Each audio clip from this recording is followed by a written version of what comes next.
kemudian yang kedua, Pak Nur, ini yang luar biasa dari hasil uji kami bahwa di dalam pupuk ini ternyata mengandung mikroba yang luar biasa besar. Jadi kalau misalnya nilai NPK-nya kecil, tetapi mikroba penambat nitrogen itu yang tinggi, sehingga dia bisa mengambil nitrogen yang ada di udara. Ingat ya, di udara ini ada nitrogen sekitar kurang lebih 80% yang bisa diambil oleh mikroba. Di dalam tanah, mereka juga mikroba-mikroba ini, kalau bahasanya kepala badan kami kemarin mengatakan bahwa mikroba ini ibaratnya adalah pasukan khusus. Pasukan khusus yang bekerja di dalam tanah, merombak bahan organik, menyiapkan nutrisi-nutrisi sehingga unsur hara tanah ini tercukupi untuk dimanfaatkan tanaman. Iya, karena banyak sekali pertanyaan kan, kenapa eco farming ini bisa bikin pertaniannya subur sedangkan kan kandungannya kecil, gitu kan?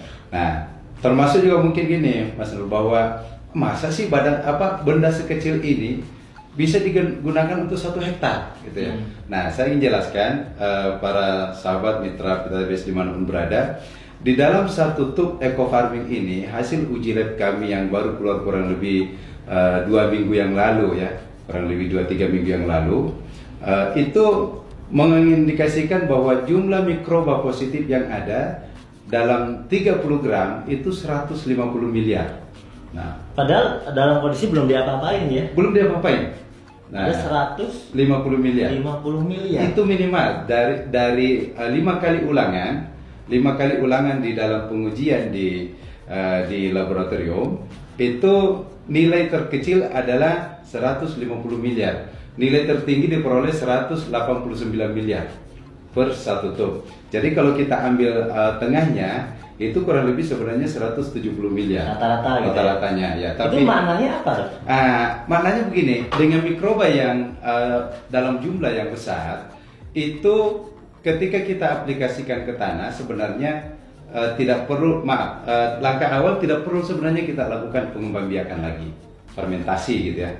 Itu yang pertama. Yang kedua, ketika kita aplikasikan ke tanah, di dalam satu kali aplikasi, misalnya kemarin saya membuat sebuah catatan kecil bagaimana kita breakdown di dalam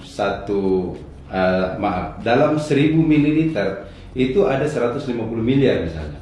Nah, artinya setiap 100 ml itu ada kurang lebih 15 miliar.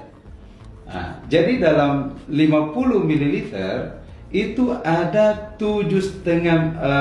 ada sekitar 75 miliar ya, ada sekitar 7,5 miliar maksud saya. Ada sekitar 7,5 miliar dalam 1 tangki. Dalam satu tangki yang dicampur yang dicampur dengan 15 liter air. Nah, ini artinya apa? Mikroba yang begitu banyak ketika kita aplikasikan, ini pertama ketika dia turun ke tanah, mereka akan berkolaborasi untuk memperbaiki kualitas tanah. Dan mereka ini karena jenisnya banyak, penambah nitrogen, ada pembuka stomata. Nah, ini yang unik lagi, pembuka stomata.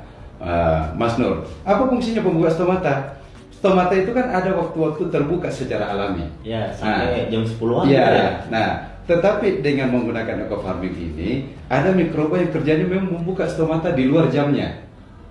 Jadi bisa bertambah lama gitu terbuka.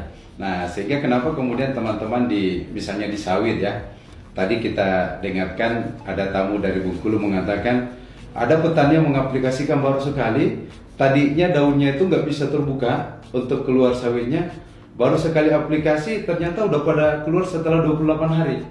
Nah, akhirnya mereka mengatakan, wah, ini baru kali ini saya pakai pupuk yang bisa membuka daun secepat itu.